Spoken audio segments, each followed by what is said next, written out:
नमस्कार, आप देख रहे हैं बिग न्यूज। मैं हूं Ankita. Reserve bank of India के गवर्नर शांतिकांत दास ने बुधवार को अचानक एक प्रेस कॉन्फ्रेंस करके बेंचमार्क पॉलिसी रेट बढ़ा दिया है। आरबीआई की मॉनेटरी पॉलिसी कमेटी ने रेपो रेट में 0.4 की बढ़ोतरी की है, यानी कि अब रेपो रेट 4.4 हो गया है। गवर्नर दास ने कहा है कि रूस यूक्रेन युद्ध का असर महसूस हो रहा है और युद्ध के प्रभाव को इंटरनेशनल मॉनेटरी फंड ने भी समझा है। Reserve bank of India RBI की इस घोषणा के बाद शेयर बाजारों में जोरदार गिरावट दर्ज की गई है। बुधवार को कारोबार के दौरान बॉम्बे स्टॉक एक्सचेंज में 1450 अंक से भी ज्यादा की गिरावट आई है, जबकि नेशनल स्टॉक एक्सचेंज में भी 450 अंक तक की गिरावट दर्ज की गई है। लाउड स्पीकर विवाद थमता नजर नहीं आ रहा है। पुलिस के कड़े बंदोबस्त के बावजूद कुछ इलाकों से मस्जिदों के सामने लाउड स्पीकर लगाकर हनुमान चालीसा पाठ किया गया। मुंबई के कांदीवली में एमएनएस कार्यकर्ताओं ने ठीक अजान के समय अपनी बिल्डिंग के टेरेस पर लाउड स्पीकर पर हनुमान चालीसा का पाठ चलाया।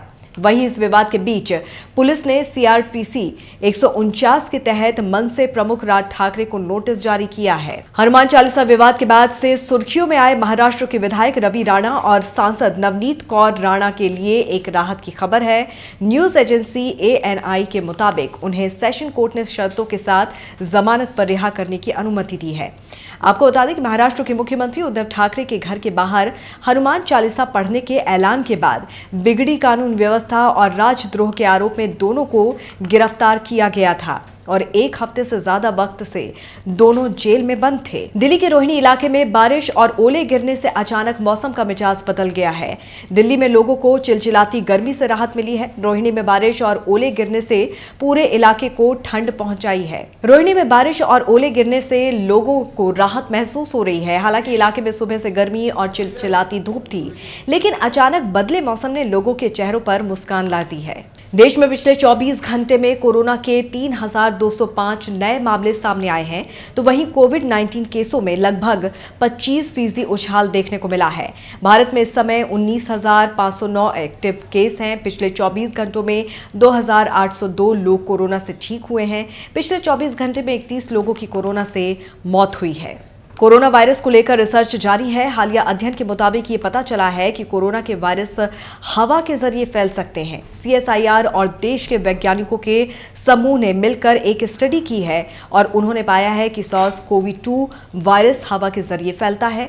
एरोसोल साइंस जर्नल में इस अध्ययन को प्रकाशित किया गया है। इसके लिए वैज्ञानिकों ने ऐसी जगह की हवा के नमूने लेकर उसमें कोरोना वायरस के जीनोम का विश्लेषण किया है, जहां कोविड-19 के मरीजों ने कुछ वक्त गुजारा था। मसलन अस्पताल, बंद कमरे जहां रोगी कुछ देर के लिए रहे थे, या घर जहां रोगी रह रहा था।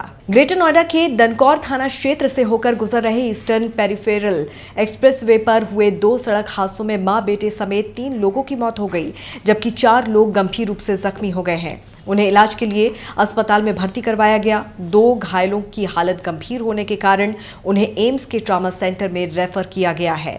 2 अलग अलग हुए हादसों में वाहनों की भिड़ंत इतनी भीषण थी कि वाहनों के परखच्चे उड़ गए। पुलिस के मुताबिक पहला हादसा गलत दिशा से आ रहे ट्रैक्टर की वजह से हुआ, जिससे तेज रफ्तार से आ रही कार भिड़ गई। हादसे में मां बेटे को मृत घोषित कर दिया गया है और बाकी का इलाज एम्स ट्रॉमा सेंटर में चल रहा है। जबकि दूसरे हादसे में एक कैंटर बुरी तरह से क्षतिग्रस्त हो गया। कैंटर को पीछे से किसी अज्ञात वाहन ने टक्कर मारी। महाराष्ट्र में स्थानीय निकाय चुनाव को लेकर महाराष्ट्र सरकार को बड़ा झटका लगा है। सुप्रीम कोर्ट ने बीएमसी और दूसरे निकायों के लंबित चुनाव की तारीख 2 हफ्ते में घोषित करने का आदेश जारी किया है। राज्य सरकार ने ओबीसी आरक्षण को मंजूरी मिलने के बाद ही चुनाव कराने की बात कही थी। सुप्रीम कोर्ट ने कहा है कि इस आदेश की संवैधानिकता पर बाद में सुनवाई होगी। दिल्ली में अवैध निर्माणों और कब्जों पर एमसीडी का एक्शन शुरू हो गया है। साउथ दिल्ली के कई इलाकों में आज से दक्षिणी दिल्ली नगर निगम का बुलडोजर चला। दक्षिण दिल्ली के कई हिस्सों में आज यानी कि 4 मई से 13 मई तक चलने वाले डेमोलेशन अभियान के पहले चरण का आगाज हुआ।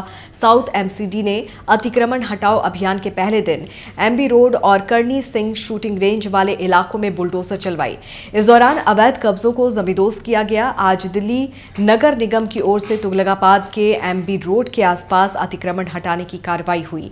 इतना ही नहीं, तुगलकाबाद के करनी शूटिंग रेंज इलाके में भी एमसीडी का बुलडोजर चला। यूपी में खाकी वर्दी की ओर से मानवता को शर्मसार कर देने वाली घटना सामने आई है। ताजा मामला यूपी के ललितपुर पाली थाने का है, जहां पर सामूहिक दुष्कर्म की शिकायत करने पहुंची नाबालिग से एसओ ने ही दरिंदगी की। उधर मामला बढ़ता देख सूबे का सियासी पारा हाई हो गया है। विपक्षी दलों ने कानून व्यवस्था पर सवाल उठाते हुए कई सवाल दागे हैं।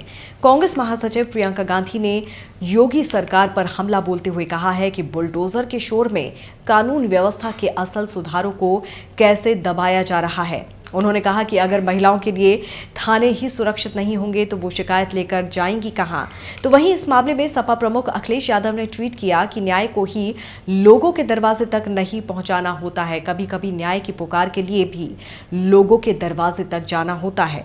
दरअसल नाबालिग के गांव के ही 4 युवक 22 अप्रैल को उसे बहला फुसलाकर भोपाल ले गए, जहां उसके साथ 3 दिनों तक सामूहिक दुष्कर्म की घटना को अंजाम दिया गया। इसके बाद चारों आरोपी थाने में दरोगा के पास छोड़कर भाग गए। एक दिन बाद घटना की शिकायत करने थाने पहुंची नाबालिग को पाली थाना इंचार्ज ने बयान लेने के बहाने एक कमरे में ले जाकर उसके साथ दुष्कर्म किया। बाकी की खबरों के लिए जुड़े रहिए जनभावना टाइम्स के साथ। नमस्कार।